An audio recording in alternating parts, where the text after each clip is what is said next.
Hello and welcome to the Slaties, the most important, prestigious, and highly dignified award ceremony of all time.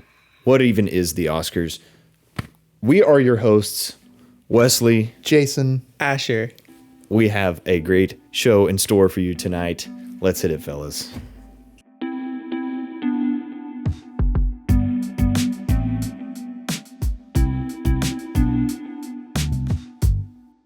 So we have 10 awards we are giving out.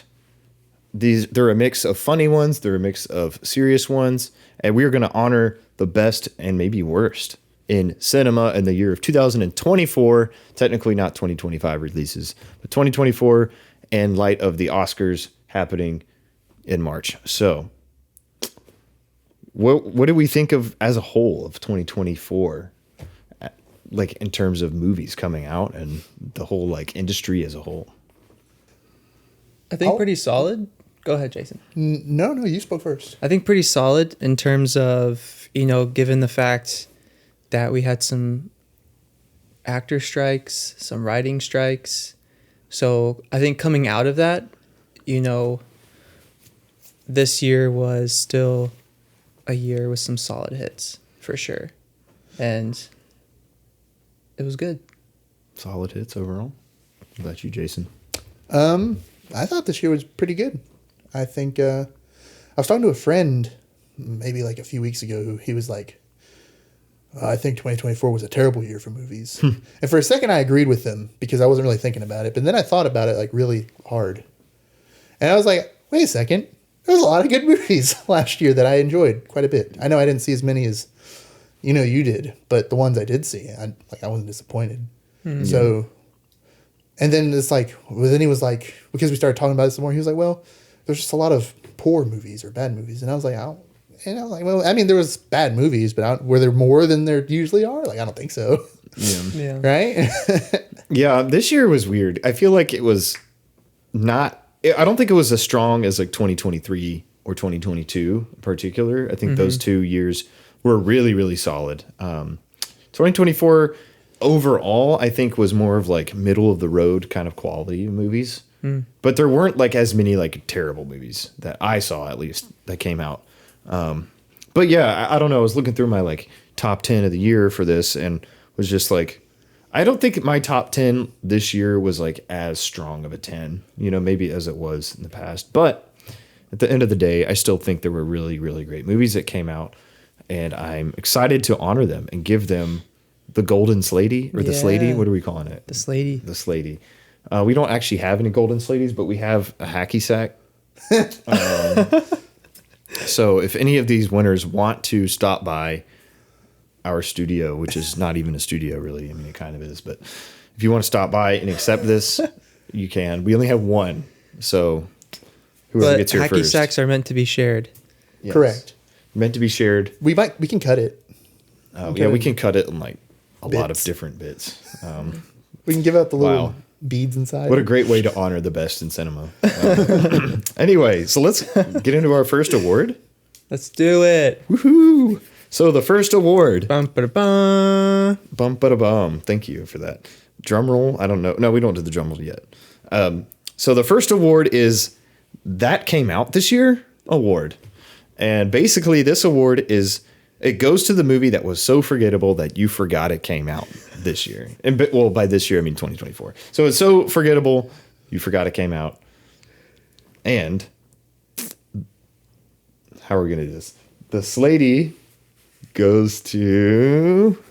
So we each have our pick. So we'll go you first. Yes. So we're each going to pick one winner. Yeah. So there's 3 winners per category. Yeah. So Asher, you're going to go first, if that's okay. Yeah, okay. I'm ready. We'll each say our winners, and then after that, we will discuss like gentlemen. I can open up like the fake envelope right here. Yes, the fake envelope. Yeah.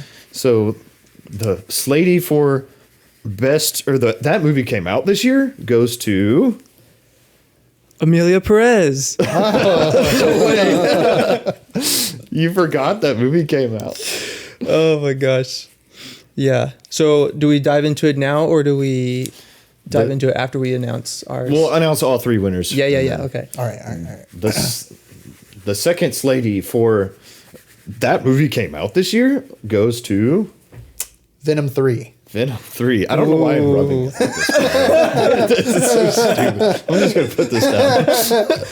And this lady? The third Slaty for that came out this year goes to... Actually, I don't even remember off the top of my head. It was so forgettable. He forgot his It's winner. so forgettable. I forgot. No, it's Twisters. Oh, yes. So, Ooh. some good winners. So the winners are Emilia Perez, Venom 3, and Twisters. What a wild bunch of movies that is. Right. Indeed. So, Asher, Yeah. what is the thought process behind selecting this movie, Emilia Perez, for this very prestigious award? So, honestly, I didn't even know about it until you guys brought it up. 2 weeks. Like, Like a month ago. When we now. brought it up, when we were planning for our episode, when we talked about it in that recording. And at first I thought y'all were talking about an actress. It's like, oh, Emilia Perez. Okay. the famous actress. Yeah. And then as y'all were talking about it, I was like, oh, this is a movie. And so I had to look up the movie because I didn't hear anything about it. And I read the synopsis and enough was said. I was like, I don't understand why this needs to exist. I don't understand why this is a character people would pay to follow a story about. And so that was kind of the main reasoning why I chose Emilia Perez as that came out this year award. Yeah. Maybe the only win Emilia Perez will get today. But you have the first ever Slaty, Emilia Perez. So There you go. it's right here. It's really an anti-Slaty, if you think about it. Yeah, it's It's -1 Slaty. -1 Slaty. It's a negative Slaty. Great. Cool. Venom So- 3. Yeah, I mean, I kind of lied. Obviously, I remembered it. It was just such a forgettable experience. You know, I considered putting all three except, well, I didn't really consider Craven, but just the Sony villain, Spider-Man villain movies are just kind of all in that same. I'm not going to remember it. Although I do have to say, you know, like Craven compared to Venom 3, I mean, Craven was way more fun. And it might have been a technically worse film, right? But I remember it. Like, I think about it.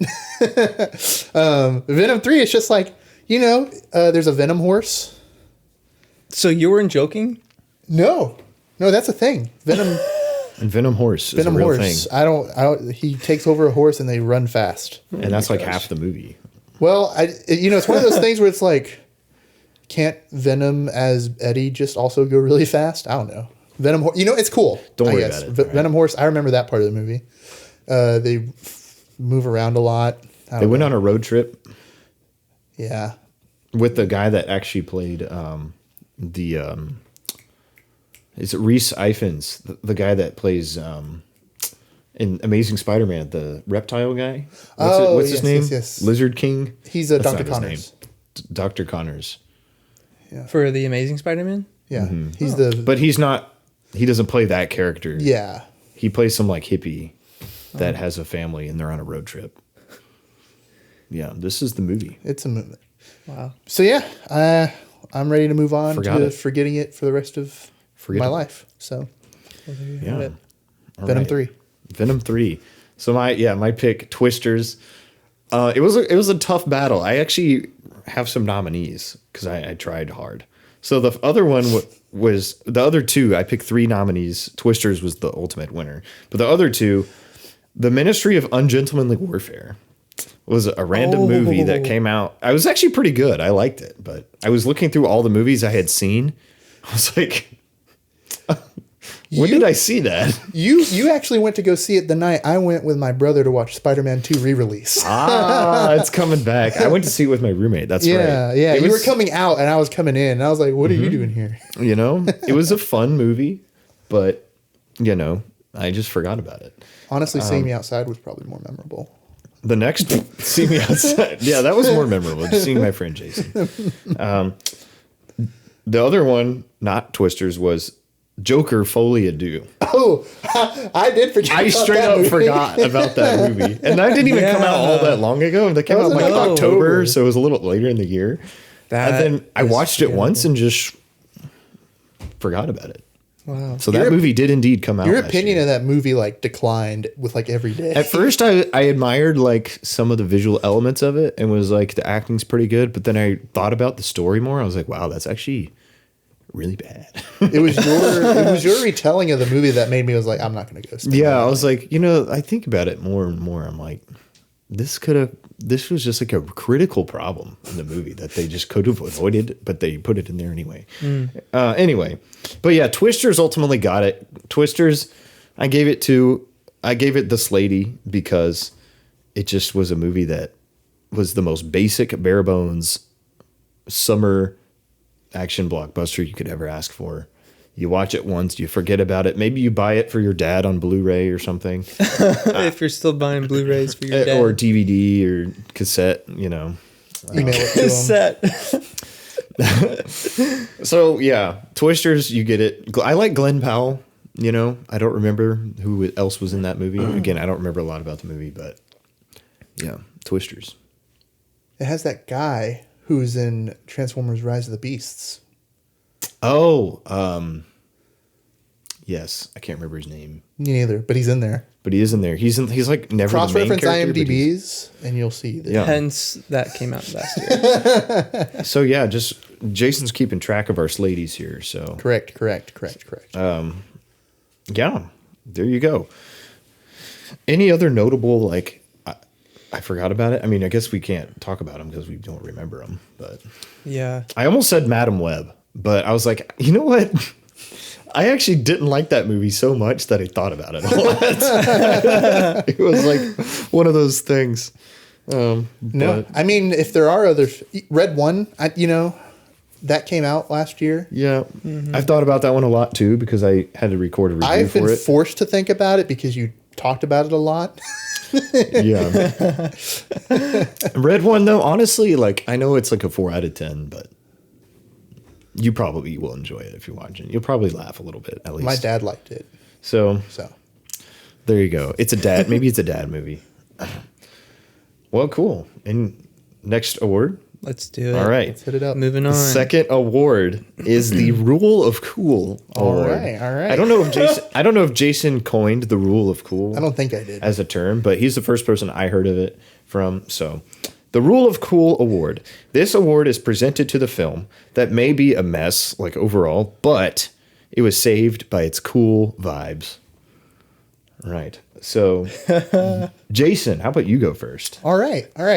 So I don't actually believe this film was a mess. I just don't think it was as good to really compete anywhere else. But it is a really cool film. This lady goes to. Transformers 1. Yeah. That's a good I am a pick. huge Transformers fan. I like seeing the movies done justice. I would argue that, a lot of the Bayformer movies are actually like, at least watchable.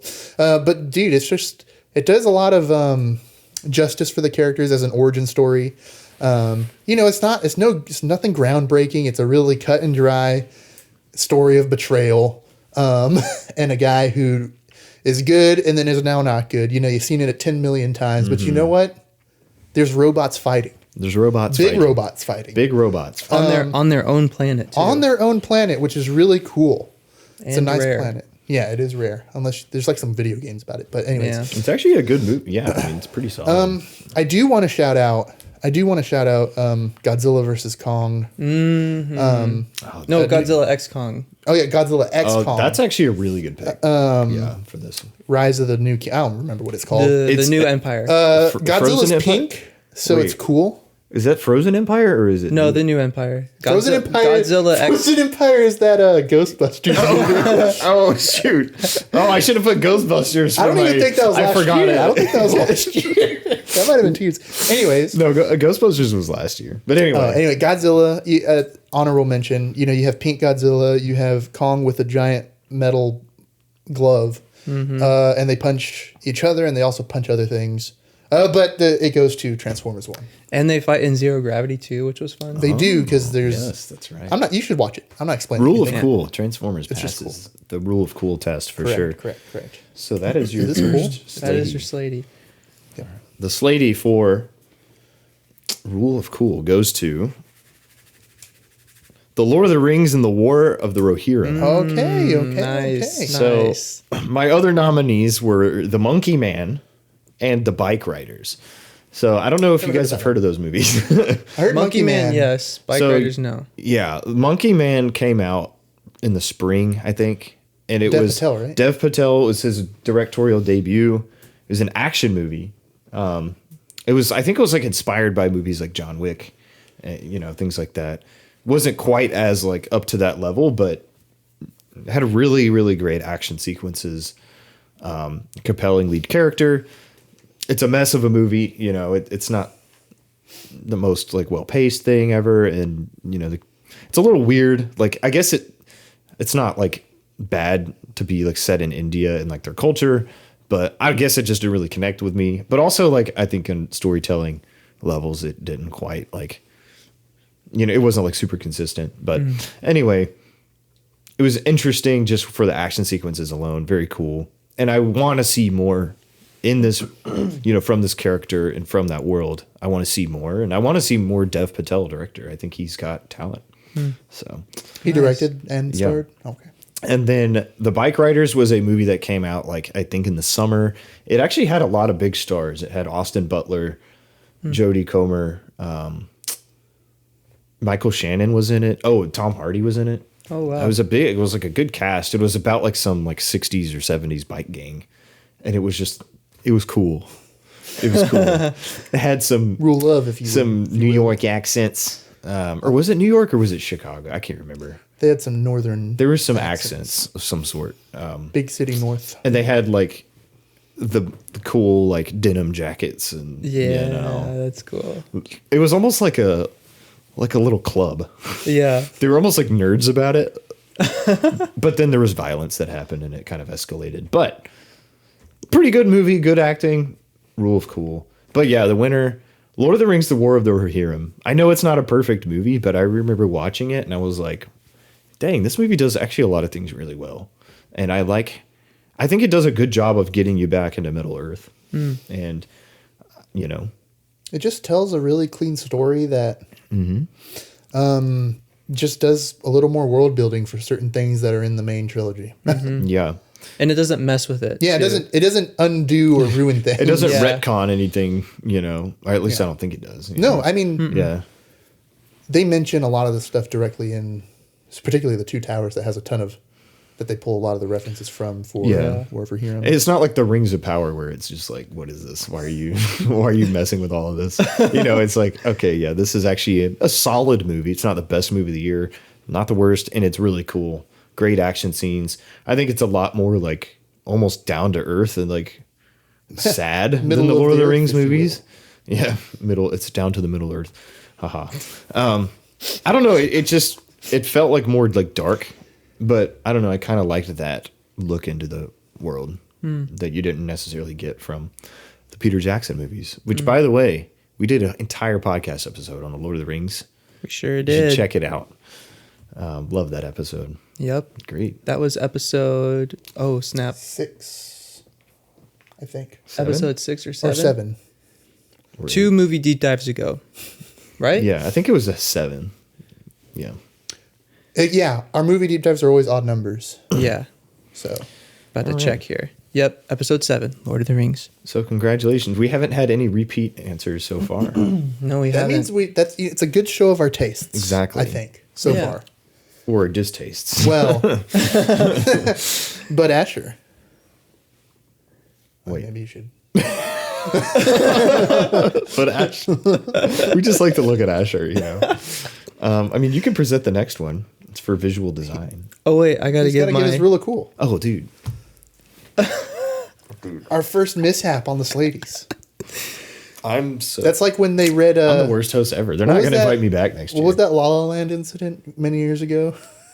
Where La La Land won, but they read. Well, it they didn't gave them win wrong- because they when they announced Best Picture, they gave the envelope for like Best Actress, which was Emma Stone for La La Land. Oh, so the snap. presenter saw La La Land and said La La Land. Oh. And then I don't know what happened. They're like, actually, and the person that accepted for La La Land was like, hey guys, actually Moonlight won this award. So I'm gonna give this back. that was awkward. That is awkward. Sheesh. But anyway, Yeah. the Slaty for Rule of Cool goes to. The Garfield movie. No way! You did not just say that, bro. No. I got to write down Garfield on this. He's gonna write Garfield. This is going down in history. On the list of winners. This is This is my historically. surprise. This is what I told you that I was like, this might surprise you guys. We almost shared our winners amongst each other, but we decided not to for this exact moment. Apparently. All right, let's give him a chance to explain. Okay. I disagree. So the rule of cool for this is specifically the production design of this movie. What I thought was really cool was that they took the iconic look of Garfield from the comics, like the way they draw the characters, the way they're proportioned, and like everything, how cartoony they are, and they literally kept that as their Bible for the movie, but just putting it in a 3D world. And they didn't want to try to make it photorealistic like the earlier Garfield movies with Bill Murray as the voice, like in a live action setting. Yeah. I'm not saying anything bad about that. I'm just saying I thought it was really cool that they kept the source material as their Bible, but then added a new twist to it that now we're in a 3D world, but we're keeping this cartoony look and we're trying to stick to that. And I thought that was really cool because when it came out, listened to an interview with, I'm pretty sure, the production designer, and he was just talking about, all the work that went into making this accurate, but also applicable for like the medium they were doing it in. And I was like, that's cool. I like that. I like, doing something fresh, but being honorable of the source material. And I thought it looked really good. And Right. that's my reasoning. Leave it to Asher to convince me that he's valid in his opinion. In his I believe that you believe it wins the Rule of Cool award. I appreciate that. There you go. He ate a lot of pizza and lasagna. So Pizza that's and true to the source lasagna. material. Yeah. So if you're like a big lasagna fan, Yeah. And Chris Pratt, much respect. You're an awesome dude. I just wish there was someone else to voice Garfield. I just didn't feel like Chris Pratt was the right choice for Garfield. Honestly, I really like Bill Murray's performance as Garfield in those older movies. Same. I think just an older voice actor fits how Garfield feels to me. Well, Chris Pratt is the most successful Chris in Hollywood, so they were like, Hey, the studio execs were probably like, you know, I think Chris Pratt is the right choice for this. Well, I was hesitant about the Mario casting, but since then I'm like, it's okay, it's fine. I like it.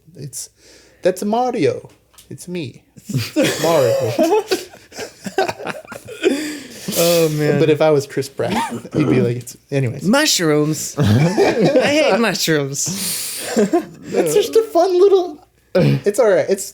We're not talking. I wasn't I making didn't fun of say it. anything, I wasn't but- making fun of it. I was I just felt I needed. Anyways, that's okay. We weren't making fun of you, bro. You don't have to defend yourself. Feel It's the fine. walls closing in. Jason is feeling all the comments right now. I'm hearing arguments in my head that I'm real. You're fighting the straw man in your brain. You're gonna go to sleep like tossing and turning, like no. I can't believe that Wesley and Asher would not say anything about this when I wanted to beat them in an argument. Dang it. All right. Well, let's go into the serious awards. I mean, those were serious. I was proud of Rule of Cool. I was too. proud of them too, but those were more like superlatives. These next ones are like These are legit. actually like the legit, like we believe this is the best in cinema. Because we say cinema here. Kino. We say Kino, true Kino. All right. Kino. What is our next one? The next award, the next Slaty of Best Visual Design Awarding the most impressive visual or aesthetic design, whether that's for costumes, sets, cinematography, makeup, hairstyling, and visual effects, and world's overall vibe. The Slatie, for me, so I had a painstaking time picking all these nominees. Painstaking. I decided I wanted to go with 5 nominees for each one personally. But this one I cheated. I went with 6. But I'm just going to tell you the winner first and then get to that later. The Slatie for Best Visual Design goes to Dune Part 2. Woo! Yeah, that's an easy one. The winner was easy. The nominees weren't easy to pick. The Slatie, Jason's Slatie for Best Visual Design. You didn't want to elaborate? Well, we will in a minute. We haven't figured this out yet. Year 2 of the Slaties will be a lot better. All right. This was not hard for me to choose at all. And this is going to be our first repeat. Dune Part 2. The Slatie Part 2. All right. Asher. All right. Dulce Garfield. Please. No. So mine is, for Best Visual Design, Young Woman in the Sea. Young Woman in the Sea. Okay. Asher, if you remember the very first episode of On the Slate movie podcast, that was your recommendation. That was my first recommendation. I had 2 on that episode. One other recommendation was a docuseries. So that was like the first movie recommendation I had. Glad I started off with that one. Do I even remember what I recommended that episode? Yeah. It was a show, wasn't it? Was it Fargo? No, that was much later. No, that was it. Was it Fargo? Yeah. Because I remember you saying, if you enjoy morally dubious Yeah. people doing morally dubious things, Fargo is it. I'm pretty sure that's what it was. I would say that about Fargo, but the funny thing is like I would say morally dubious people doing morally about a lot of the things I've seen. Anyways, I think it was Fargo. We can talk about morally dubious visual effects if you want. That was not a good segue at all. Dune Part 2, I think easily takes this for me. Even if you don't like Dune, it's like, I like Dune. it's hard to like if you've seen it all the way through, like I don't know how you wouldn't pick this personally. There are some other really great ones here that I list off. Wicked, I wanted to put that in there.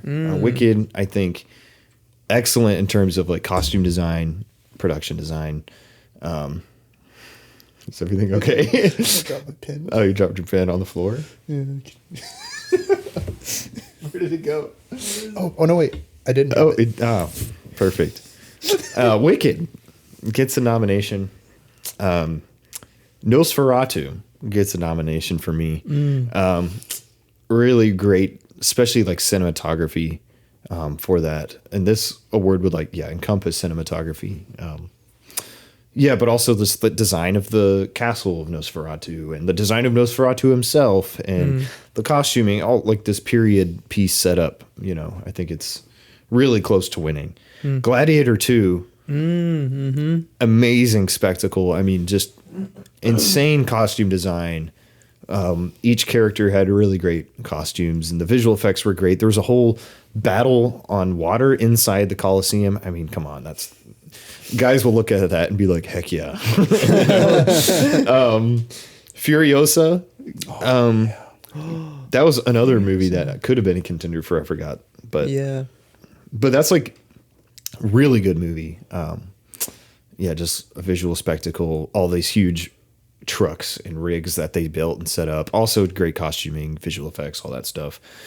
And the 6th one, I cheated. I had to put Kingdom of the Planet of the Apes in here because as good as I thought Dune was in its visual effects, I think what Kingdom of the Planets of the Apes did with particularly CGI, really pushed the industry forward. And I may have watched the Corridor Crew video about it and got my opinion from that, but hey, sometimes you just need things pointed out to you. You need to do research from experts, to get your, and they were in that video saying the other ones were great in the category, but Kingdom was the one that really pushed the medium forward. I mean, just these excellent looking, apes It looked photo real. The sheer amount of like visual effects in that movie. Yeah, all of the modern era Planet of the Apes movies like actually have been nominated for visual effects. I don't think any of them won, and it's not going to win this year. Dune is actually kind of sweeping in this category of visual effects, at least. But overall visual design, I had to give the edge to Dune Part 2 just because of, I mean, really the cinematography, some iconic shots like the floating Harkonnens at the beginning, overlooking the crowd of Fremen and Paul walking through it. Just the giant explosions, the nuke shot, it just all looks so great. Not to mention like all the elaborate costuming and just the sheer like spectacle this was, and the challenge all of that was to get on the big screen, and what they're able to do, I think far surpasses any other movie this year. Yeah. I mean, and I think a lot of the same things as far as why I chose Dune. Some of the other films that I had considered for this category were Nosferatu, The Brutalist, and Longlegs, I thought was visually striking. And those were long listed for me, but didn't quite make the nominees. All those movies, I think, the way they're filmed, the way they're shot, including Dune, are just, I don't know how to put it other than it's just beautiful. It's beautiful to look at. They all evoke specific feelings, but when you want to, and for this category, we're kind of like all encompassing. Visual effects, the cinematography, and just kind of the way it looks, the costuming and all that. I think when you think about a movie you want to pay IMAX for, it's going to be Dune. And I really could only just repeat what you said. It's just, there's so many iconic shots. I literally just rewatched it on Wednesday. Because of the weather, was home from work. We watched it with friends, or showed it to a friend for the first time, and it was just like, man, even on my little computer screen, I just, it feels like a big movie. That shot of them looking at the Emperor's spaceship with his weird little metal pyramid, they're kind of studying it, and you see all of the Sardaukar placed around with their ships. Like, find me another movie that does that well. Yeah. Like, you show that to a caveman and he probably explodes. I don't know.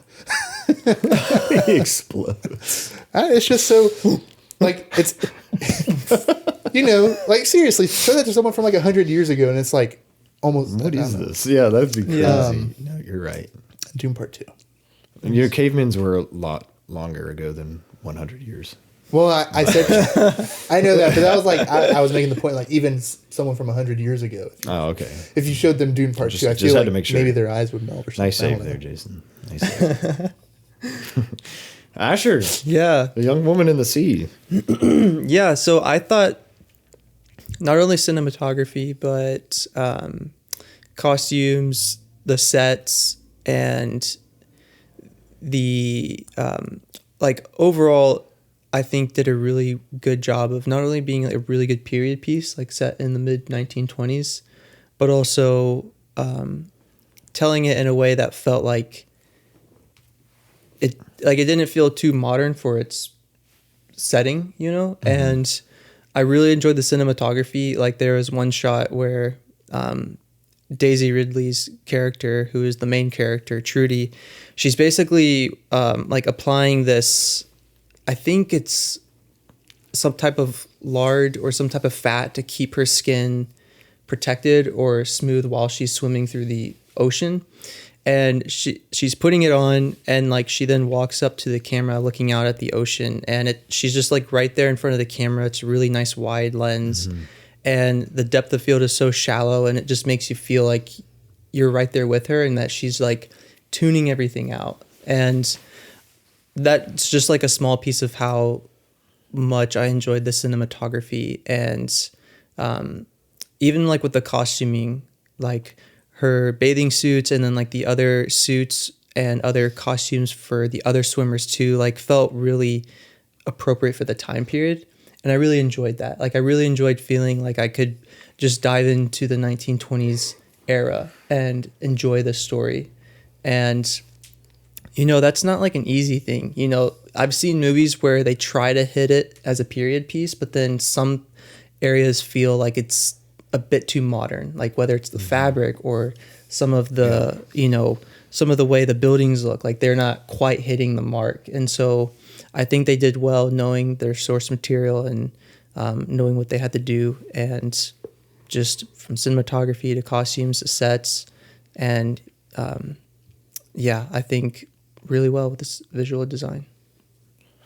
That's a great pick. Yeah. Yeah.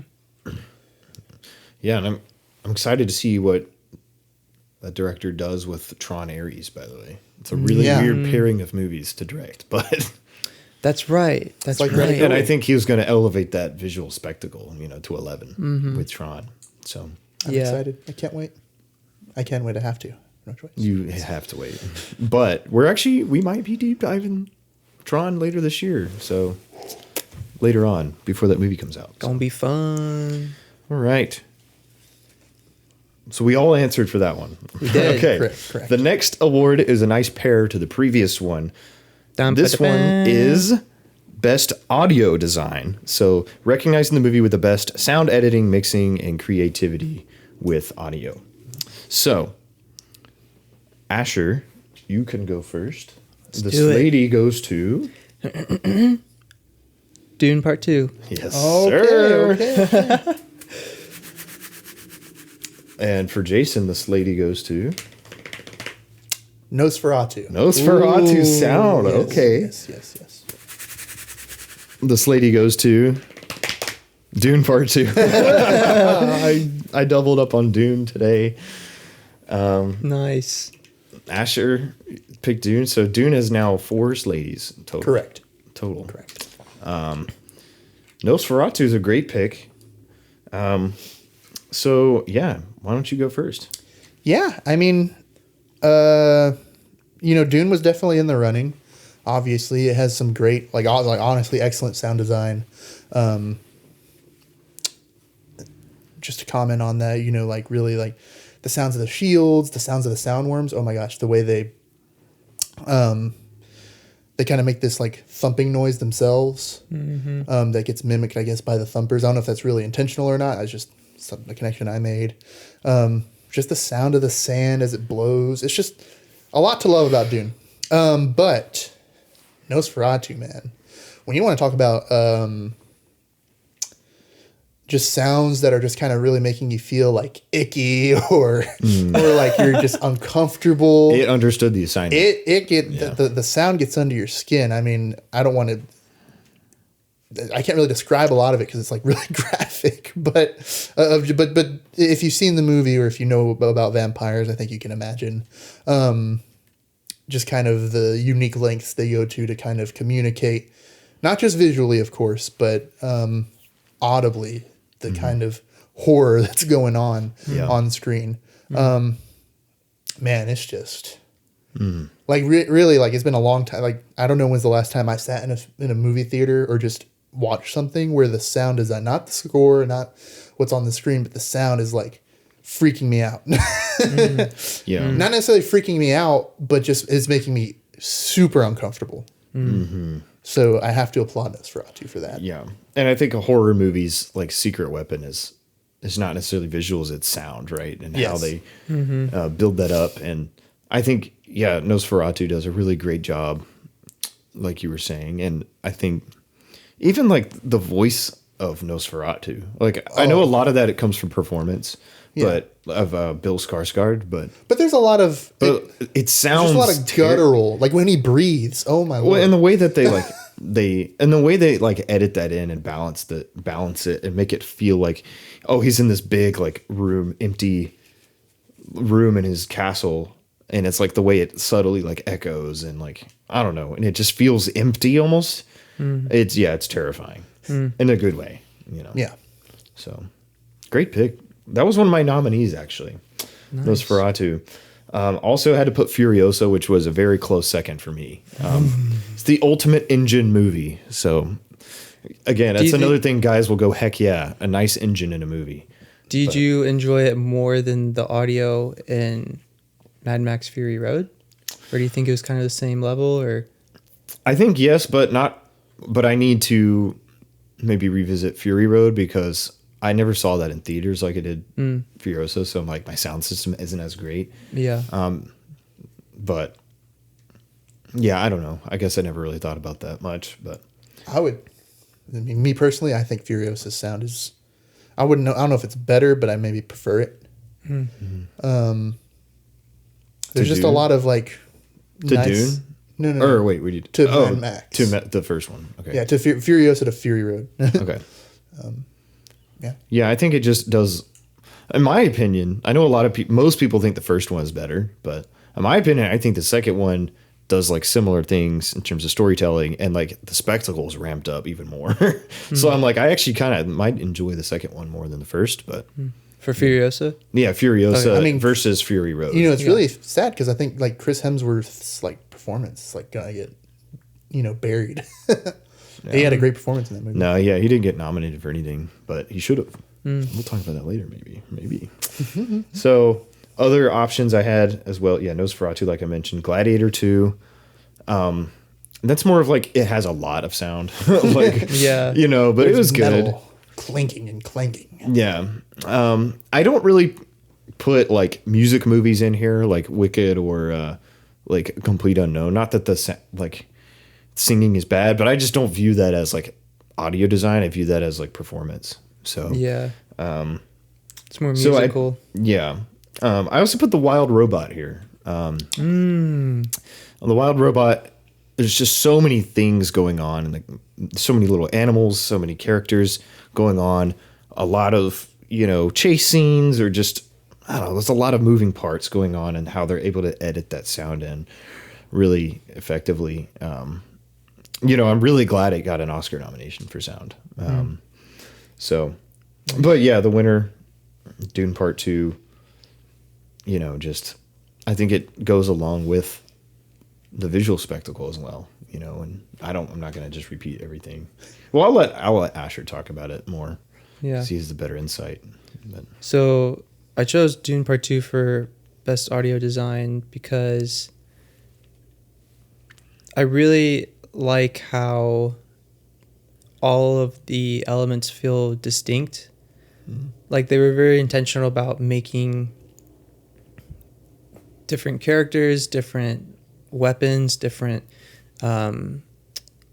objects like sound different, but also feel like they're in the same world.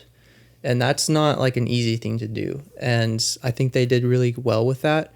And even like, I think just with the Paul writing the sandworm scene alone, I think deserves a lot of credit because they take the music out for the first part of it until he stands up and is writing it like officially. Then they swell in the music. But up until that point, like they just put you in Paul's perspective of like how audibly chaotic this moment is. And I think they did amazing with that. Like when I first saw that scene, I was just like, like jaw drop, And, Me too. Yeah. And like the visuals were amazing and the audio just really enhanced that. So yeah, I think that's just like one example of how well they were able to just really build out this world through the sound. Yeah. Excellent work from the sound designers from Dune and Nosferatu. Yeah. So Great job. Yes. So the next award, the next Slatie. Jason, you can present your winner first. The Slatie for Best Score. So award for the soundtrack or score that elevated the film and became iconic. The Slatie goes to... I think it's no surprise. I got to go with Dune Part 2. Hans Zimmer. Another one for Hans Dune. Zimmer. This is a Dune sweep. Dune sweep. If you didn't watch our last news episode, well, if you did watch it, this isn't a surprise, I guess. Which why are you not? Yeah, you should Why are you our watching this previous news first? episode. No, explain. This is really born out of our frustrations. This is us just, No, okay, so Hans Zimmer, man, like I don't know how much I've talked about it on the podcast before, but I am a huge Hans Zimmer fan. Definitely in the first episode when we talked about Interstellar, I mentioned him. Probably my number one composer as far as film scores go, or maybe just in general, like that's still working today. You want to talk about enhancing a movie with your score? Look no further than Dune Parts 1 and 2, because he did both. I know he wasn't eligible for the Oscars this year because he used too much of his old score, I guess. Stupid. Which, rewatching the movie, I heard a lot of new pieces, or taking existing pieces and changing them and remixing them for new scenes in the new movie. I'm not going to debate that, though. Every Star Wars movie gets nominated, though. Right? And John Williams is always... Okay. Anyways. Whatever. So like you were saying, with the sandworm scene, where the music doesn't, they leave you with the sound, but then when he's riding the worm, that music kind of... I don't know how else to describe it, but it crescendos with him standing tall on the worm. I mean, like, that's just perfect. There's a scene of Paul walking toward this meeting they're having with the Fremen. And you have this shot of the sandworm jumping behind him, and they're just kind of playing this menacing, like foreboding music as Paul's about to kind of like take control of everything. And the music just accents that so well. You just feel like you feel the power Paul has, but you also kind of feel like maybe the potential consequences that will come about because of this. And then you feel that through the score, not just visually. I think a lot of it's from the score. There's this really sweet, like, melodic piece that he uses a couple of times, namely, as Paul is getting to know Chani, and how their relationship kind of develops and gets more romantic. They just play that a lot during a lot of the slower moments of the movie too. Just so good. I could honestly talk about that for an hour, probably. Just Hans Zimmer's work in general. But yeah, Dune, absolutely. Hans Zimmer. That'd be cool if we did a Hans Zimmer highlight episode. There's a lot. There's a lot of composers though to do that with. I mean, I'm not gonna. You're gonna get me The started. GOAT Jay Will. You're gonna get me started on composers. Well, Asher Slaty for best score. Yes. Goes to Bonhoeffer. Oh, that's Yeah. a surprise. Right. I didn't expect Bonhoeffer to show Yeah. up. Bonhoeffer. Yeah, guys, with this movie, I mean, I already told you when we watched it, this movie was so gripping for me. They didn't hold back from the reality of what Dietrich Bonhoeffer dealt with. And just with, though I'm not going to spoil it for people, but his whole story, there are good moments and there are really heartbreaking moments too, with his personal story and with those around him. And guys, the score comes in and is like, oh, I'm sorry, were you about to cry? Here, let's make sure that happens. The score just really drives the fact that, yes, this is a movie filled with hope, but also some very unfortunate situations. And at the same time, it's just very beautifully performed and very beautifully written. There are just a few moments where some of the stringed instruments stuck out to me while watching the movie. And even when the end credits came up, the way the movie ended, the score came in to put the period in the paragraph of the story. And so, and there was something about it too that just felt very we see the movie from a different perspective in terms of timelines, because we kind of hop back and forth to present in the past. And for some reason, the score has this sound that feels very appropriate for this World War II era. And I really liked that. I really enjoyed how it felt like this was something that could have been created out of that time period, if that makes sense. So Bonhoeffer for best score. All right. Cool. Awesome. Wesley Slaty Bum-ba-da-bum. for best score. I hate to do this, guys, but I'm going to give it to Dune again. Everybody thinks I'm such a Dune fanboy. That is so true. That is true. That's the Dune sweep going. I look at these options and I'm like, I got to be honest with myself. What I think is the best, and most years I don't do this. I really don't. Last year I think Oppenheimer would have taken a lot of mine too, though. Yeah, I went through my own personal list of like who I would have picked to win the Oscars, and I think I maybe picked like Oppenheimer for like 5 awards, which is, I mean, that's a good amount, but it's not like a sweep. I mean, it kind of is a sweep, but not really. How much did it And it actually- actually won more Oscars than I like picked it for. And then like the year before that, my favorite movie was The Batman. I picked that, I think, for like 5 awards, you know, which is like a decent amount, but it's not like a sweep, right? Yeah. This year, I don't know, Dune just hit different, I guess. Like it just Hit different. hit different. So that's my 3rd award I've given to Dune. There's probably more coming. So What were your? What's, But, well, what do you want to expand on the reasoning? we'll just stick with what Jason was talking about. You know, it's like, Oh, that's right, because you did it too. yeah. We kind of we broke our rule. We talked about him individually, but the other nominees I have for score are The Brutalists.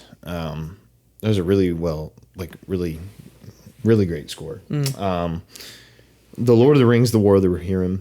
Okay. I mean, maybe that's not the most original score ever, but I was It vibing fits with the it. vibe. Yeah, it was a lot of themes from the original movies. Yeah. Saturday Night, which was a movie about the first night that Saturday Night Live aired. It was like 90 minutes leading up to it. It was like it took place in time. Oh, cool. Yeah, it was. I thought it was a really good movie overall, and the score was like this kind of like jazzy New York vibe. Yeah. really liked it. I love it. It wasn't like super flashy, but it was. Yeah, it definitely fit the movie really well. And Like that. Nosferatu. It's my last nominee. Great score there. So, yeah, I got to give it to Dune. Maybe I should have just picked different ones just to be like, to make it No. interesting, but No, I mean, you pick just- what you believe in. Go with your heart, man. Go with your heart. tells you. So, yeah. Just follow your heart, man. Don't do that. Your That's heart will lead you down terrible places. Lead you down terrible places. Follow your mind, then. The brain. Yeah. So, is that it for score? I think so, right? All right. So now we're going to Nice. the what we would call the above the line category. So these are the heavy hitting categories, the ones that maybe affect the movie's success the most. So the first Slaty above the line is best screenplay. Who went first last time? I did. I think Asher's first this time. So Asher, Yes. what is your Slaty for best screenplay? By the way, the award for screenplay for the screenplay that has the best structure, dialogue, and storytelling. All right. The Slaty goes to. Dune Part 2. All right. Another Dune Award. Yes, sir. Okay. Before we go into deep into it, we need to get back on our.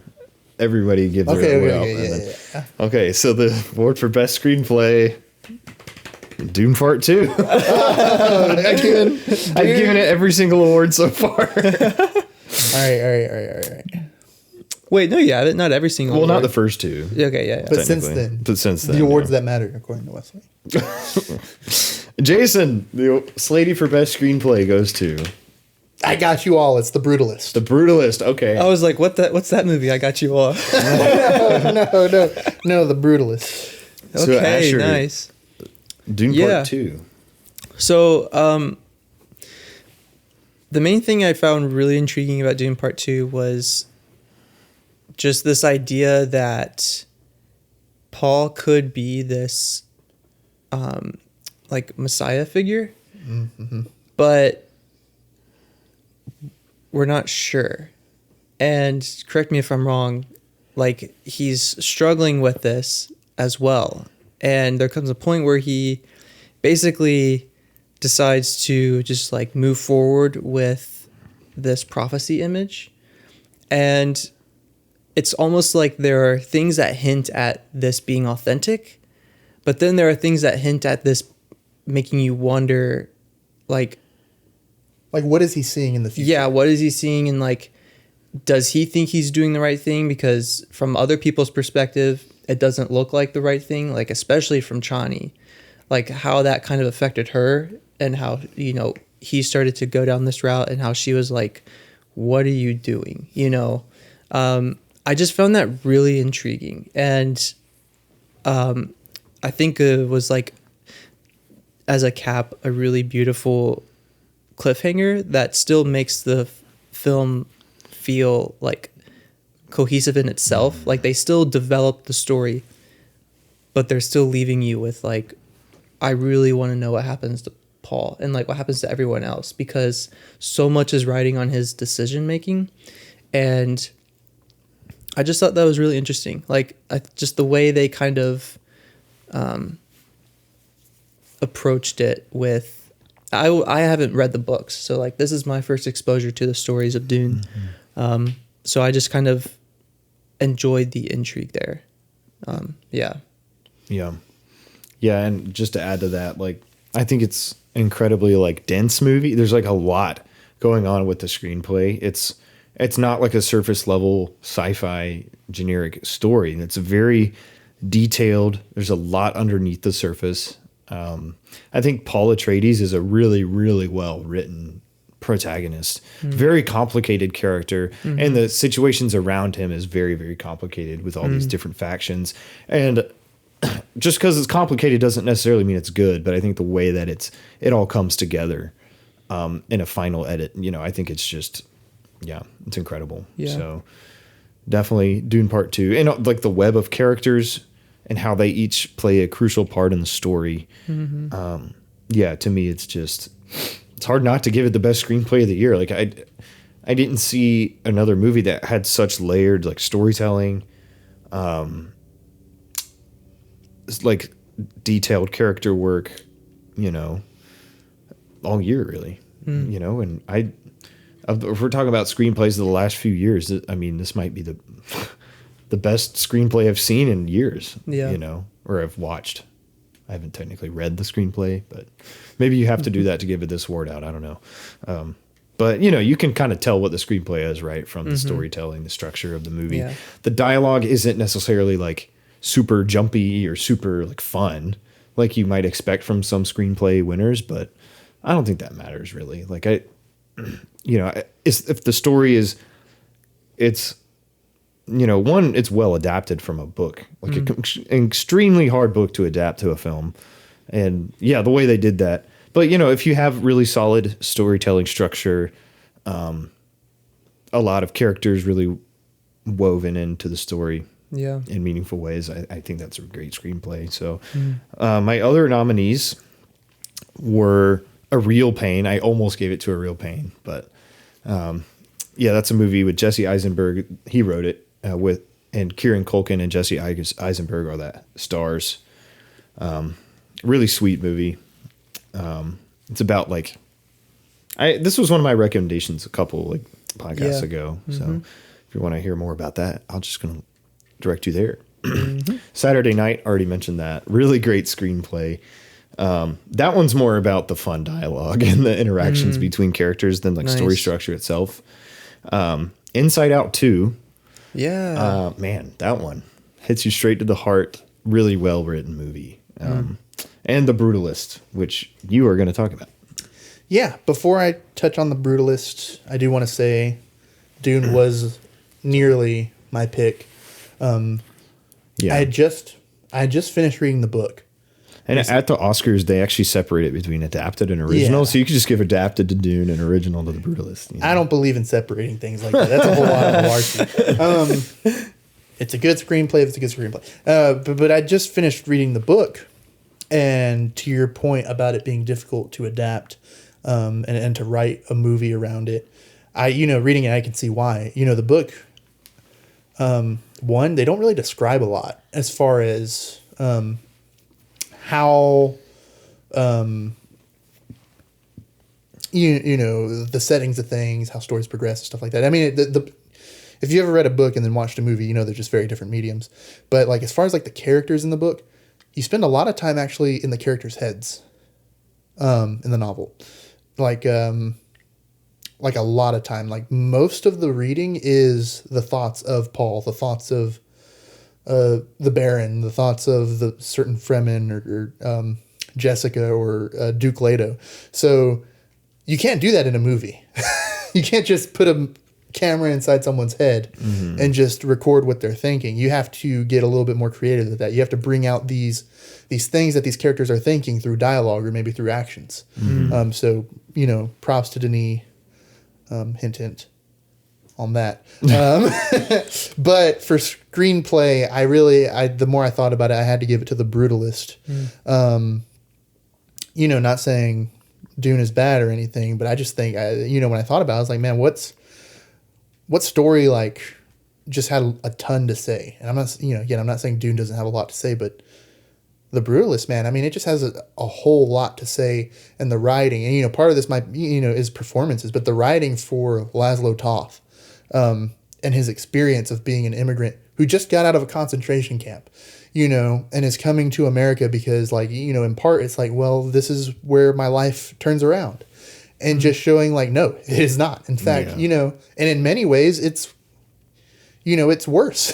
For him, not worse compared to a concert, just worse to how his life was before, everything got uprooted, and just the struggles he has. Like, his wife is not the same, and they just write all this great character moments, and the dialogue I think is amazing.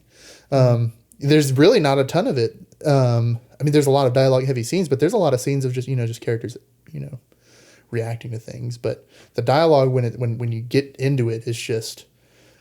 They have nice, really long conversations that reveal so much about the characters. I just think like one of Guy Pearce's first like proper conversations with Laszlo is when he's at this party that he invited him to, and they just sit down and he tells a story about how his mother's parents didn't like him because he was an illegitimate child or something like that. And through that, you get so much information about his character. Harrison Van Buren in the movie. And that's just dialogue. Like, that's just the way it was written. So it's just, amazing. Nice. Yeah. Best screenplay, definitely. Yeah. Nice. For sure. Great screenplay. Well, great. Now is our commercial break, right? Commercial break. Brought to you by... No. So... The next Slatie award is for Best Director. And I think it's my turn to go first. So, honoring the director who brought their vision to life in the best way possible. So, the Slatie goes to Denis Villeneuve for Dune Part 2. I mean, this is an easy one. Even if you don't want to give it the other awards, like, this is a great award for Dune to win, I think. And my other nominees, real quick, Brady Corbet for The Brutalist, Robert Eggers, Nosferatu, George Miller for Furiosa, and Jason Reitman for Saturday Night. And so some close ones that didn't quite make it. I almost put John Chu for Wicked in there just because I thought like this was a really like how they were able to adapt that to a movie and make it like better, I think. But you can only pick 5. I can only pick 5, except for the one category. The rules don't apply, Rules are rules sometimes. So, but yeah, Dune, I mean, we've talked about it so much already. That's where I keep this lady, not my phone. This lady. Yeah, we've talked about it so much, but just like the singular vision that Denis Villeneuve had for this, putting this just incredibly impossible project onto the big screen and making it not only like passable but like extremely good. Definitely deserved a Best Director nomination that it did not get at the Oscars, unfortunately. Sad. Amelia Perez is there though. Also sad. So Bob Dylan movies there. Anyway, we've talked about that in the last one. We don't need to go over that again. Episode 8, if you're wondering. I'm getting the Dune fatigue already. I'm talking about it so much today. But Jason, the Slatie for Best Director goes to Denis Villeneuve for Dune Part 2. Oh, yeah. He didn't direct another movie this year, so I think. Yeah, I mean, I guess I kind of, yeah. Or sorry, let's get Asher's first. Yeah. I broke the rule. That's okay. We're just having fun. We're having fun. The Slatie for Best Director from Asher goes to Todd Komarnicki for Bonhoeffer. Bonhoeffer. Yeah. Wins director over Dune. Interesting. Yeah. Interesting I'm happy selection. to share thoughts when we go around. I'll just go really quickly because I feel Don't like go really quickly. It's okay. Okay, I'll We go got at to a go as snail's fast as you pace. can. We got time. But fast as you I can. alluded to in the previous category Category? about category. Category? Yo. Anyways, I lost my train of thought. I ruined it. No. Yeah, I mean, I think you kind of hit the nail on the head, and I think based off of what we've already talked about Dune Part 2, a lot of that you can't be achieved without just a great director at the head. When you're talking about bringing a vision, when we're talking about screenplay and adapting that, that's Denis. Really, there's a lot of differences between the book and the movie, but they still end up in the same places story-wise.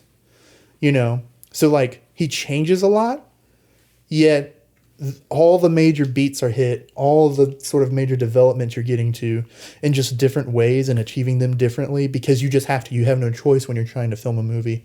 And I just thought that was excellent. It just, reading the novel made me appreciate that, the first, part 1 and part 2 way, just way more. I'm like, because if, you see some of the things he had to sacrifice. And I think you could say the same thing about Peter Jackson and The Lord of the Rings if you actually read those books. So I'm told, I haven't read them.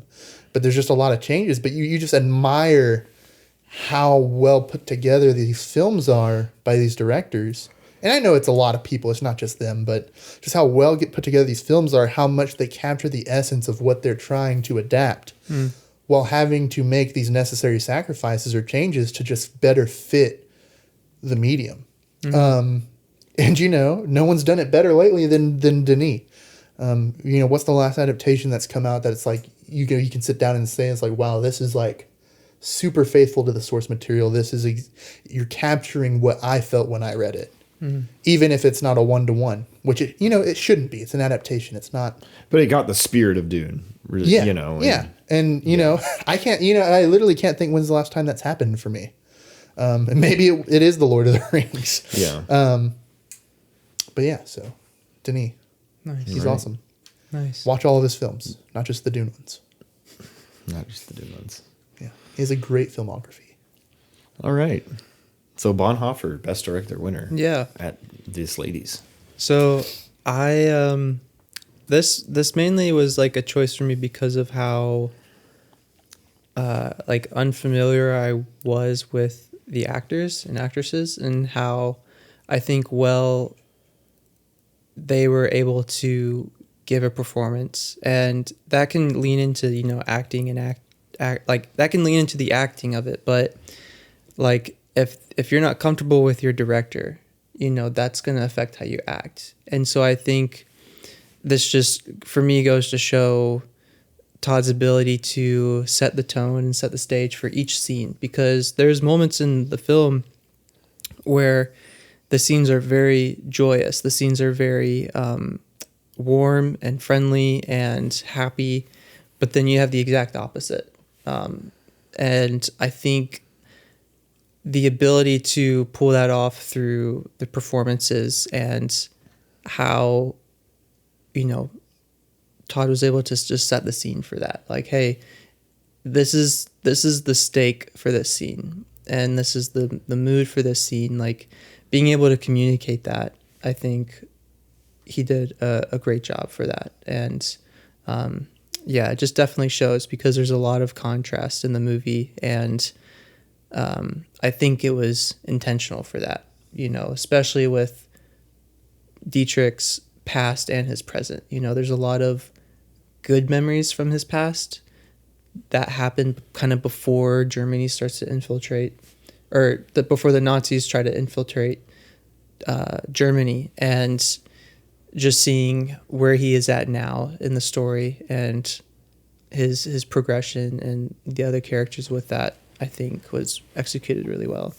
So that's why I chose Todd Komarnicki for Bonhoeffer. Sorry if that's not how you pronounce your name, Todd. I'm trying. Excellent choice. Also produced Elf. He said that. I know, yeah. He was a producer for Elf, which is the best Christmas movie. So we already established that on the Slate movie podcast. So we had a very detailed discussion about why Elf is the best Christmas movie. In my opinion. It's like Polar Express or something. There's facts and there's opinions. Yeah, well, that wasn't a fact, I tell you. Anyways. Well, let's talk about some acting.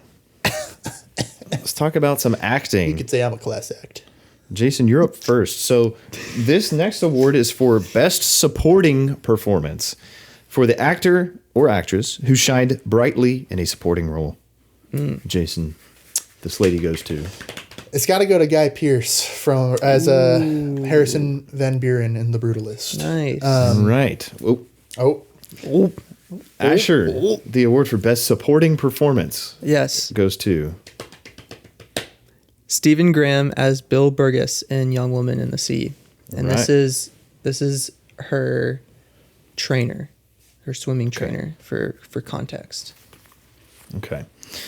The award, or the Slaty, for Best Supporting Performance goes to Kieran Culkin for A Real Pain. Ooh, Now, you could argue this is a nice. lead, but I mean, I wouldn't argue that hard with you. I mean, you can maybe consider it a co-lead, Jesse Eisenberg, but I think the perspective of the movie is more through the lens of Eisenberg than it is Culkin. I can see that. Although they have similar screen time and dialogue. Anyway, Kieran Culkin is just, I mean, I know you guys haven't seen this movie, but if you saw it, you'd probably be like, I might be even putting him there. You know, this is a really, really good performance. And I'm glad that Kieran Culkin has had this moment. You know, he was with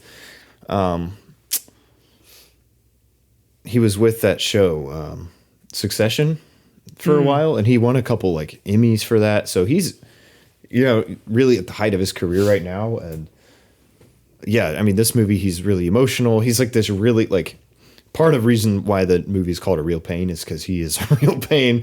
You know, he's very like awkward, or he makes like a scene in public. Like he's super confident in himself, and he doesn't care about like embarrassing him or others, you know? So he gets these awkward situations, but it's also like, you can tell how like actually fragile he is underneath that like confidence. And he performs that so beautifully. It's one of the most striking characters. Like, yeah, like that confidence mixed with like deep sadness.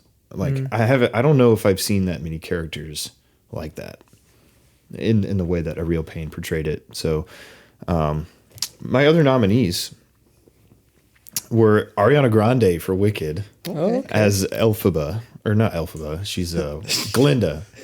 Elphaba is the other one. Is Cynthia Erivo. the other one. Nicolas Cage in Longlegs. Oh, I had to put him there. That's a really good. You know, that is definitely a deep winner. cut. But Aaron Taylor Johnson in Nosferatu. Oh, If he makes a movie, I nominate it. I did not nominate him for Craven, though, by the way. And Chris Hemsworth in Furiosa. I had to put him in. You know, there are some other really good ones this year. There's so many great supporting performances, but that's the 5 I'm sticking with. Maybe I'll change my mind tomorrow. I don't know. But yeah, Real Pain, Kieran Culkin. Nice. I'm really surprised. You have to hold this lady when you talk about it. I'm really surprised that you didn't have Guy Pearce up there. He was on my 5 supporting actor, but I had to combine him. I had Ariana Grande in this one. Oh, actor and actress. Yeah, I yeah, combined because it's them. just one. Yeah. Supporting performance. I had 4 guys and 1 woman. That's just the way it turned out this year. Yeah. So, Guy Pearce as Harrison Lee Van Buren. Dude, just a really great character. The way he's written, dude, he's like this. He has this constant, like he's always being really nice in the movie, but he's just he has this constant, like you can tell there's like this almost film of or grain or like, I don't know how to describe it, but just something underneath his skin that's like slimy. When we were watching it together, you were like, I don't like this guy. I don't like him. Not one bit. And I was like, I don't know. He's kind of, I mean, he's a Well, little. I mean, but I think it's still a good performance. Yeah. I know. I'm not saying that. I'm saying like you just didn't like what he represented or how he was as a person within the movie. And I remember thinking to myself, I was like, oh no, he's just kind of, a businessman who's like really fake. But as the movie goes on, and like I said, you have this, you have that scene, part of that, is the screenplay. The other half of that scene of him talking with Laszlo at that party is that performance from Guy Pearce. His facial expressions, the way he's delivering his lines. You're first introduced to him really is he's freaking out. He's like really upset at Laszlo and his cousin for remodeling his library. And he only, like, the only reason he changes his mind on it is because all of a sudden all these other people are complimenting it. But I think it's really funny because, like, throughout the movie, he, like, gives this portrayal of having this, you know, being in touch with art or something. But his character is constantly saying, he's like, I don't know the first thing about art. I just know that other people like it.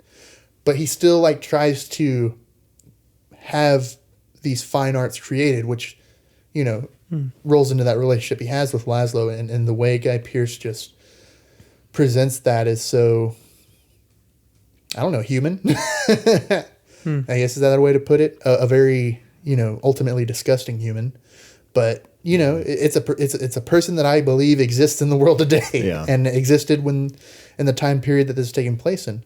So he also had a cool mustache. He did have a cool mustache. That is, I don't know if that's costume. I'm sure that's real. That's a real, authentic Guy Pearce mustache, probably. Yeah. I have to imagine he grew it. It's not that glued. might be like the best movie I think I've seen him in. Guy Pearce is. He's in Iron Man 3, which I think is pretty good. Well, I don't think like his performance in Iron Man 3 is as good as it is in The Brutalist, though. You know what I'm saying? No, yeah, okay, yeah. Sure. But he is a good performance. This might be his best career. I need to see Memento. He's in Memento, right? Oh, I need to see But Memento. he's the lead in Memento. He is great in Memento. Okay. I need to. That's on my watch list. Directors, Christopher Nolan. Watch all of his movies, too. Oh, I hit my mic. Pass the Slaty. What are we doing now? Supporting performance. Oh, yes. You already said it. You Yeah, so Stephen Graham is Bill Burgess. Trudy's, for Young Woman in the Sea, Trudy's swimming trainer. So I really like this character because at first, this character is introduced as someone to kind of look up to for Trudy. She doesn't meet him in person until, I would say, maybe halfway through the film, because she's initially paired with another trainer who was chosen for her, and he has no intent on helping her actually achieve her her goal of swimming the English Channel.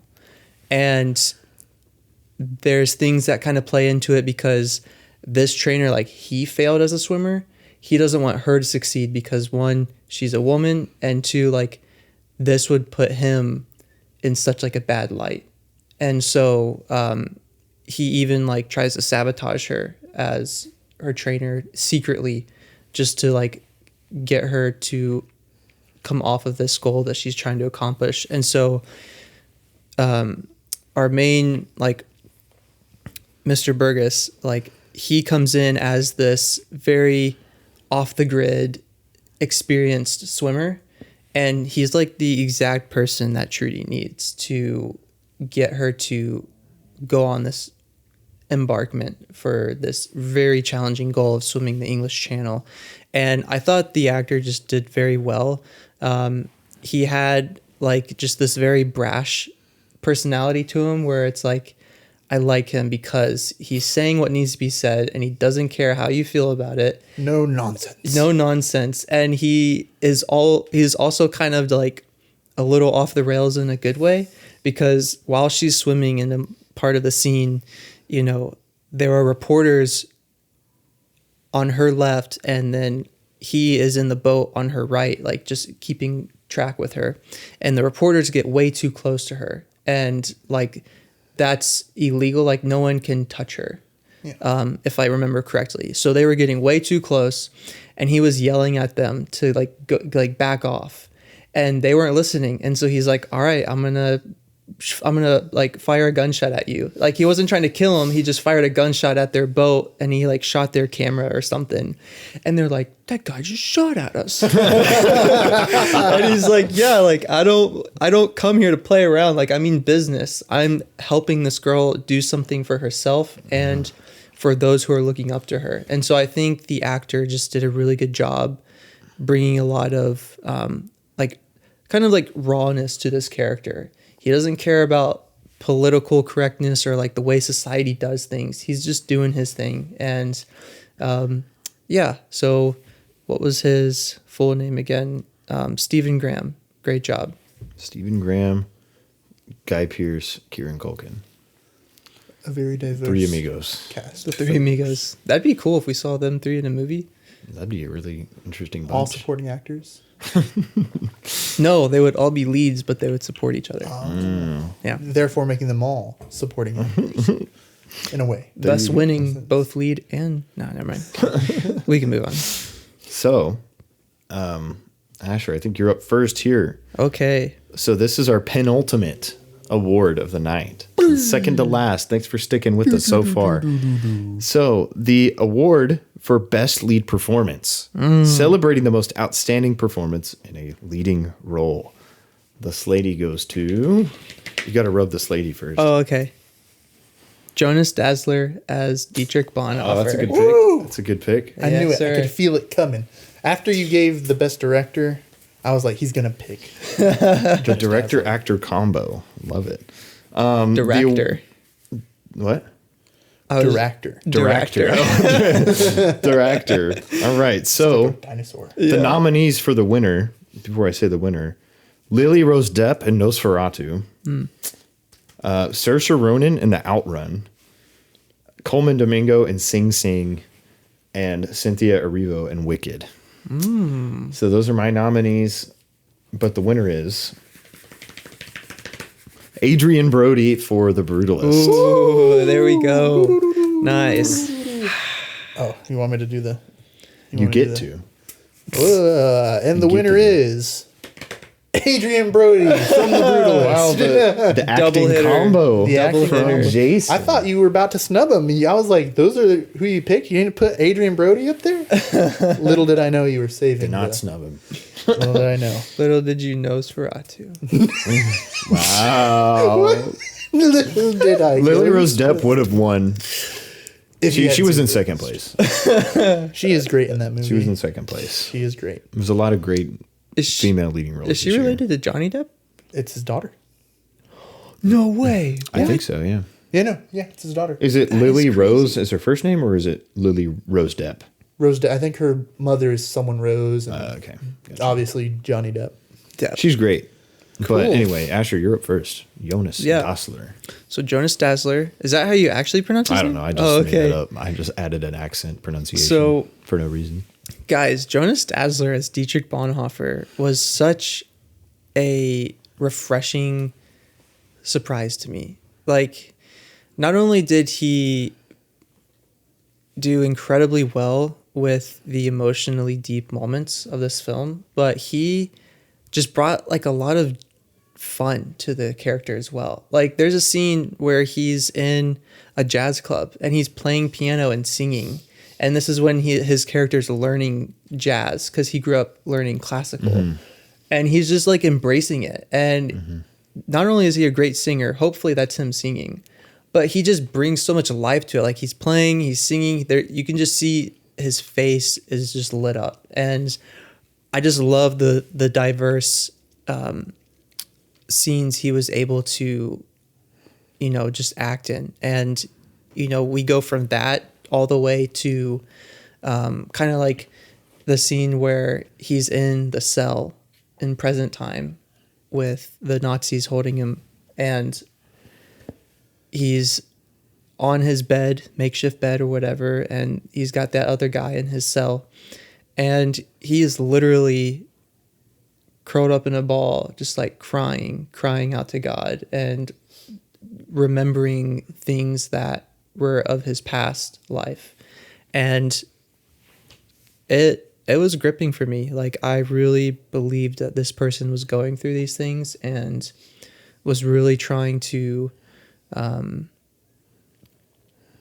just hold on to the hope. And even in his progression as a priest, was he a priest or pastor? Pastor, I guess. I guess they can be The title says interchangeable. pastor, yeah. but- So like Pastor, even bishop, priest, yeah. elder, whatever you want. The German church probably was a priest, wasn't it? I think he's called pastor in like the marketing in the movie. So, yeah. well, in the title of the movie, actually, Yeah. Bonhoeffer, pastor, spy, assassin. So. Sounds lame. Oh, I feel bad. But yeah, like even in his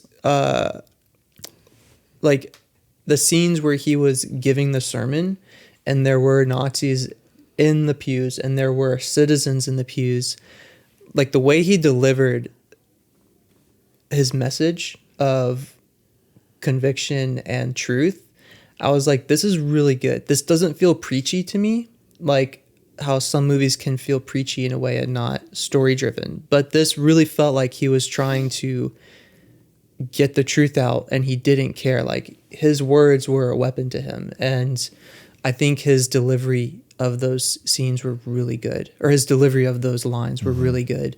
And also too, he's like, he understood the other actors and actresses and like he let them act too.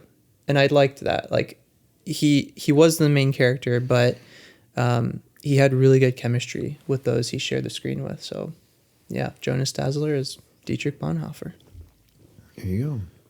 Yeah. Hope to see more of this actor. Like I would love to see more of this guy. So Jonas, whatever you're doing next, if you are doing something. Yeah, I think he really put a lot of like commitment into that role. I think, so. Yeah, absolutely. He also looks like Bonhoeffer.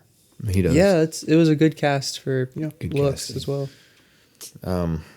The Brody Boys. Yeah, I mean, this is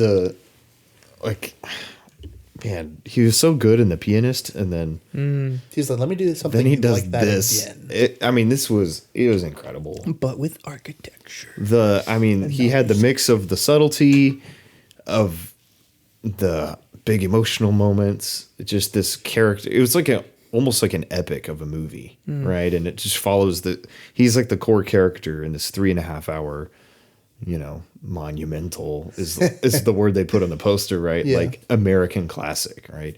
And yeah, I mean, he just carries so much responsibility in the movie. I think his character is, both a victim and also like a predator in a lot of ways. He's almost the embodiment, I think, of what the movie is trying to say of like the immigrant experience in the U.S. over the last like 100 years or so.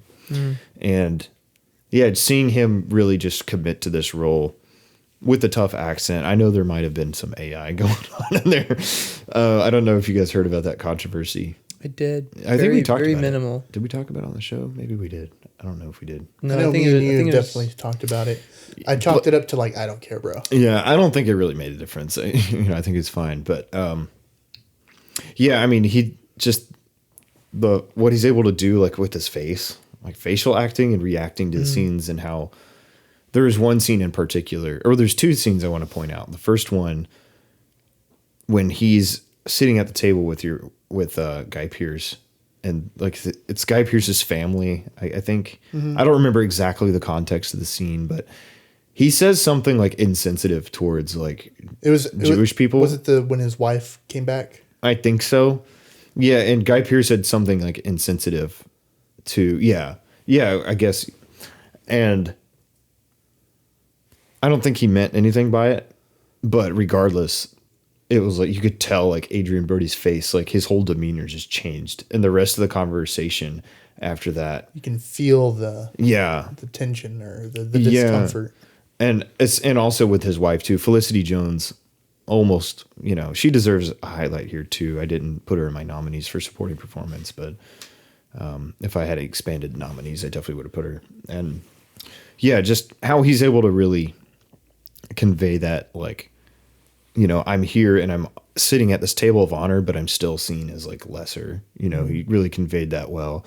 And then the other scene where he's like arguing with his wife in the car, that's more of like a big emotional scene to like kind of not contradict, but like contrast the more subdued scene that we just talked about, like how he feels like, I have to do this. Like, this is the only way, he feels, he was being criticized for how he was like treating his, employees.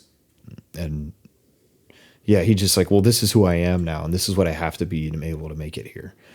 So, yeah, I think him and Kieran Culkin, like which one's the performance of the year? Like, I don't know. But I really hope he wins Best Actor.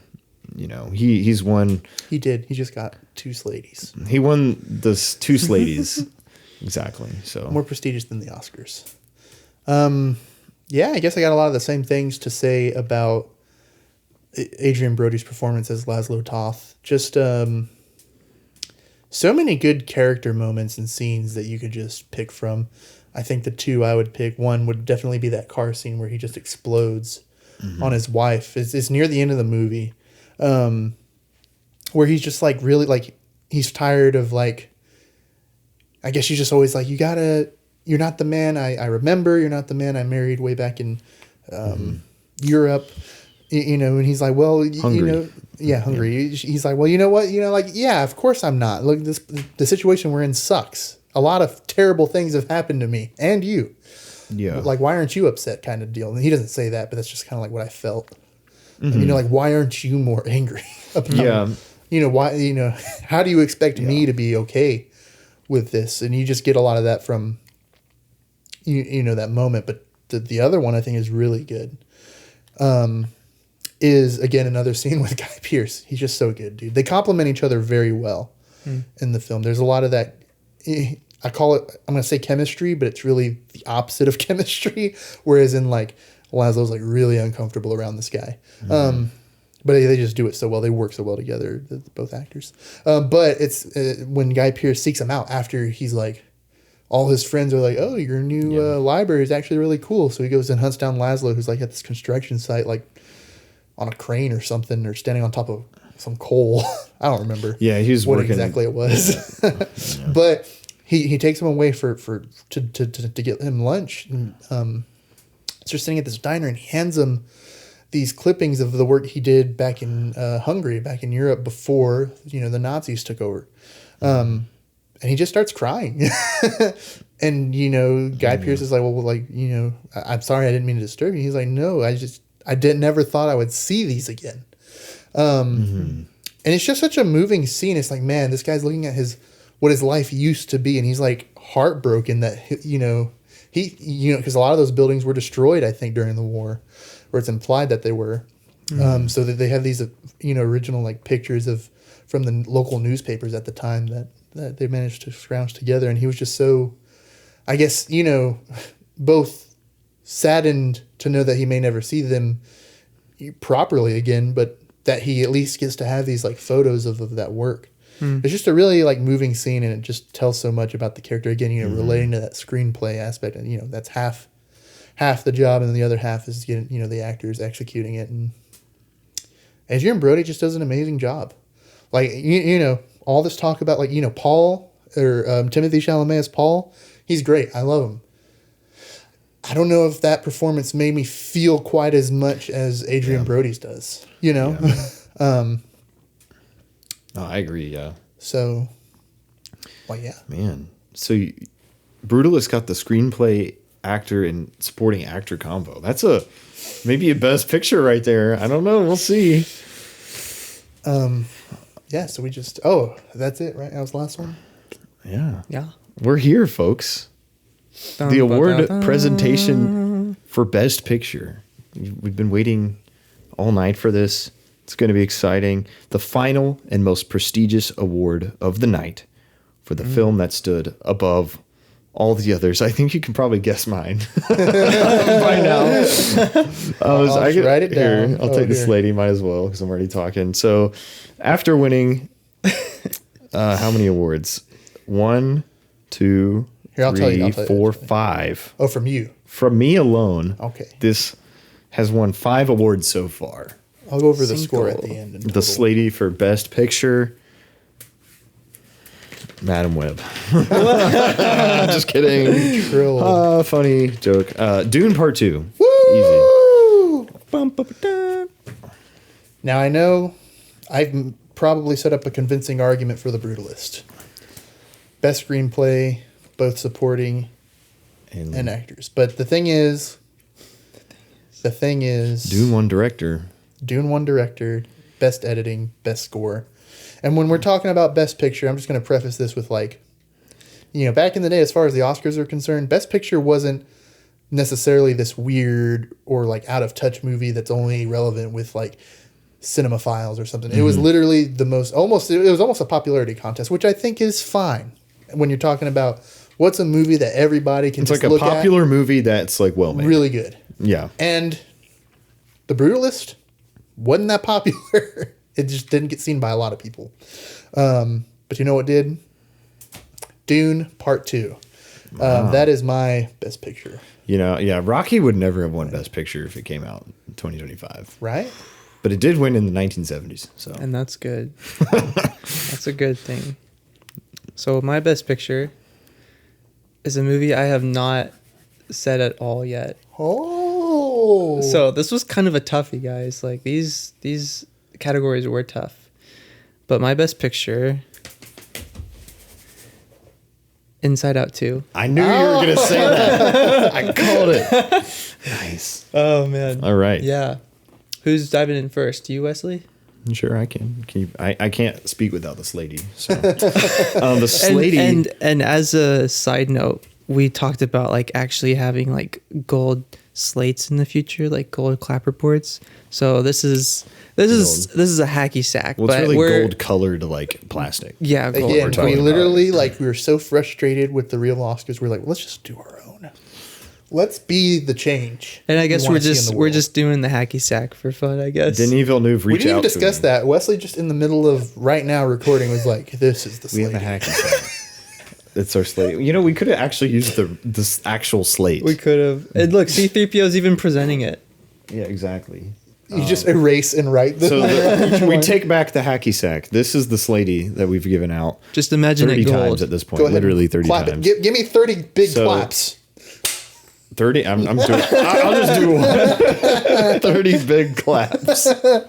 So I'll read off my nominees, and I know I made a short giving you my top 5 movies plus 5 honorable mentions, which was really my top 10. This list is a slightly different because mine can change. I'm a grown man. I can change my mind. He's so flip floppy. Do it. Whatever. Wishy-washy. So He's so I'm flip-floppy. just gonna put this back, unless one of you guys want to hold it. There you go, Jason. I can put it back if you want. So or we can just. the nominees for Best Picture, obviously Dune.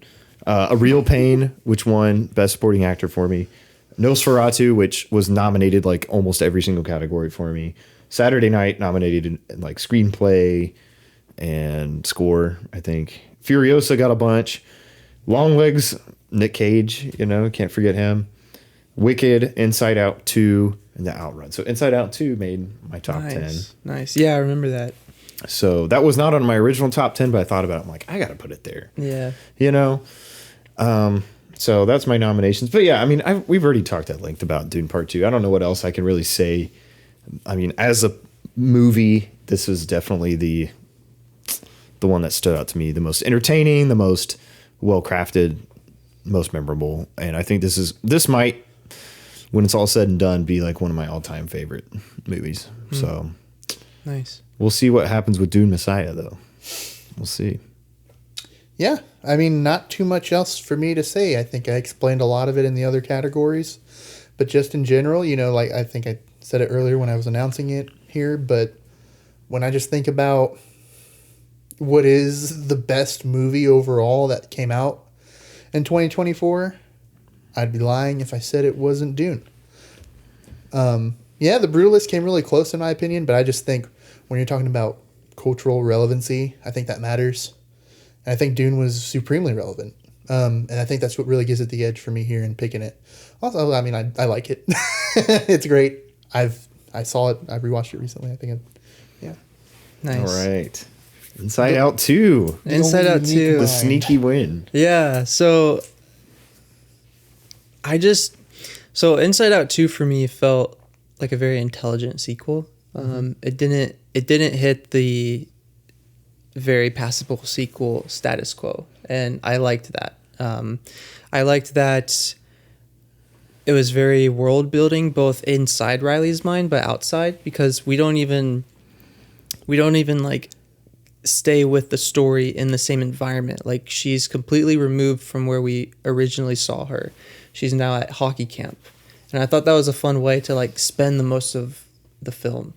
And even within Riley's mind, like the extension of the world, like they did so much in the first film that could make you think, what else is there? But then they just expanded it, and you're like, oh, like that's very creative. The way they're, just expanding her mind and like all these places that the emotions can go to and not go to, because sometimes they're not supposed to be there, but they're doing it for Riley.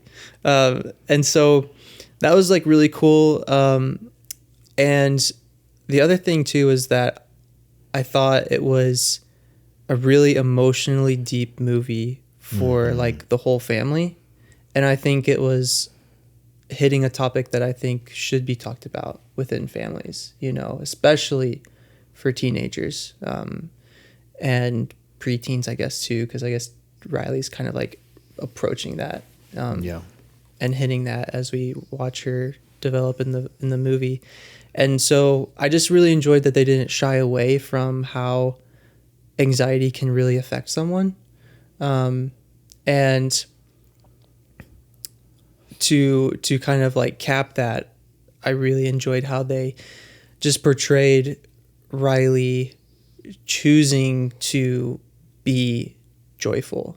And I thought that was like a really cool development of her relationship with the emotions inside of her. Like both anxiety's revelation and Joy's revelation of that they can't pick and choose who Riley is, because we get kind of the extremes where anxiety is like doing all of these things to try and protect Riley, but it's so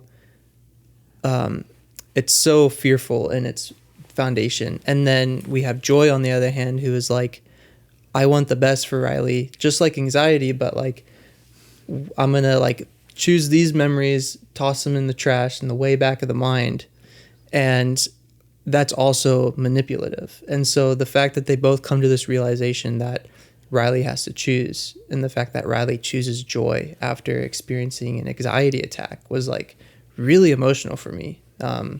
And so I just really enjoyed overall the ability to, you know, be funny, be emotional, be heartfelt for the whole family. And I think that, I guess I hope that this has like sparked a lot of good like conversation and growth within families too. But even just from Pixar's standpoint as well, like not every sequel has hit really good for Pixar, you know, and I think this is a good movie to say the opposite about that. So yeah, those are some thoughts on why I chose it for Best Picture. Also, a top 10 all-time grossing movie worldwide. Yes, didn't it? Regardless of genre. Yeah, and didn't it hit top grossing animated? Oh yeah, I mean yeah. It was the most. I think so, right? Yeah. Yeah, for animated, which is pretty wild. Yeah, it's in the top 10, up there with, I think it's like number 9 or something. So, but didn't it get number 1 for like something animated specific? I think it's the number 1 animated movie of all time. Okay. Yeah. I'm asking that while I voted it for Best Picture. Yeah, so I mean that's a great movie. Yeah. And, well, this has been fun. Are there any like big surprises that you guys heard? I mean, I'm surprised by.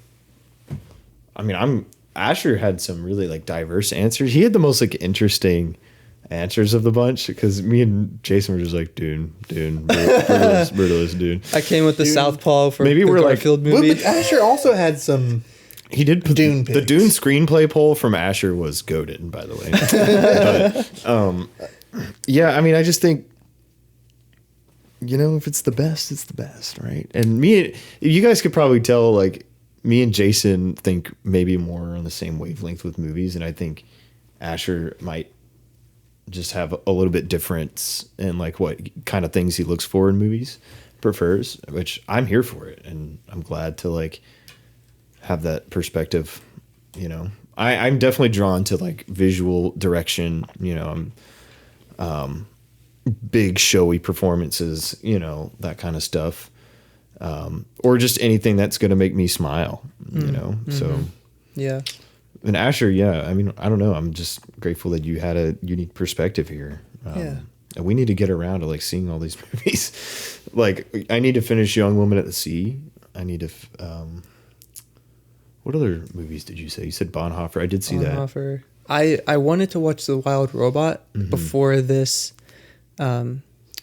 recording because I was like, I feel like The Wild Robot would hit somewhere for me. Oh, But, yeah, it's really good. yeah, there were a few that I didn't quite see yet.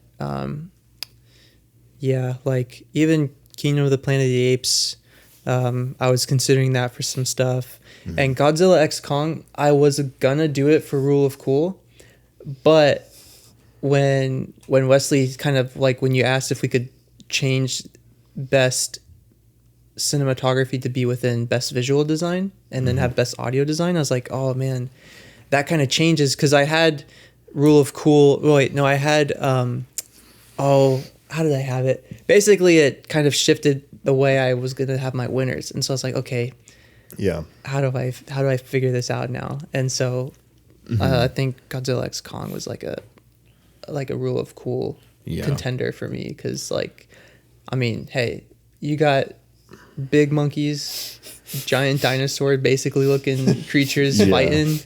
The sound design is really cool on a side note, but yeah, this was fun to be able to dive in and, you know, provide our own winners for 2024. The Slaties. Yeah. And sorry, go ahead. No, go for it. I was just going to say, like, if you guys weren't, because this is going to be posted after the Oscars, Like right if around I'm the same correct, time. or right around the same time. So Like a couple days after.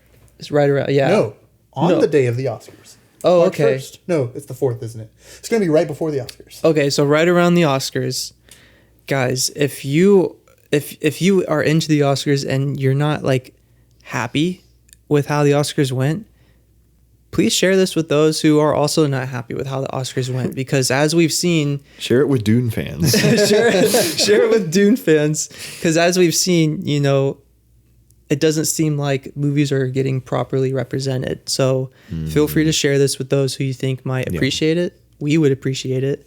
Thank you guys for listening. This has been fun. Yeah. I've enjoyed it. It is coming out the day before, I just checked. Okay, So, day before. day before the Oscars. And yeah, I and just like to that point, like I wish there was a better bridge between like, and this, I mean, can speak to a greater problem in like the film industry with like movie critics and movie fans. And like movie critics also, I don't know, like the Academy is its own thing. You know, a lot of them are filmmakers, people who are making movies, who have been nominated, who have won Oscars, right?